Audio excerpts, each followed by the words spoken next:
He went to a birthday party that night. Came back completely different. He said nothing happened, but that's when everything fell apart. I let him go an hour ago, and it still doesn't feel real.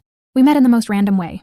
Through a game, through a friend, and somehow that turned into love. Real love, the kind where you talk every day, the kind where silence feels wrong, the kind where you start believing, this is it, this is your person. We were long distance. We never even got to hold each other, but somehow it still felt stronger than anything I've ever known. We had plans. After I graduate, I was going to see him. Finally close the distance. Finally feel what we've been missing. And we held on to that hope.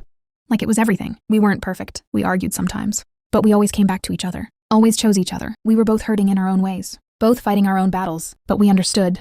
We didn't need to fix each other.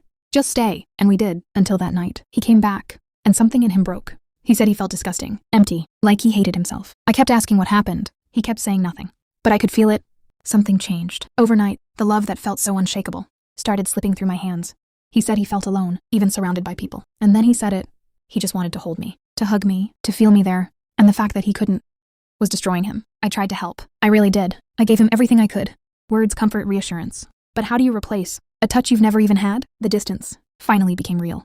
And it hurt him more than I could fix. I told him I couldn't leave everything right now. My future, my responsibilities. I just couldn't. And I think that's when we both started breaking. He started therapy.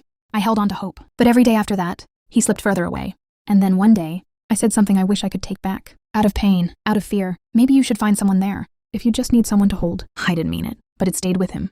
And from that moment on, he was torn. Stay with me and suffer, or leave and try to heal. I held on as tight as I could, because I wasn't ready to lose him. I'm still not. But today, he looked at me and said, he's not the person I deserve right now. That letting me go might be the only way he can breathe again. And I knew, if I really loved him, I had to let him go. So I did, and it broke me. Just like that. A year of love, gone. No cheating, no betrayal, just two people who loved each other deeply, but couldn't hold each other when it mattered most. I still love him. I still see him as my person, my soulmate. And maybe that's what hurts the most. Losing someone you still believe is meant for you. But for now, I have to learn how to live in a world where he isn't mine anymore.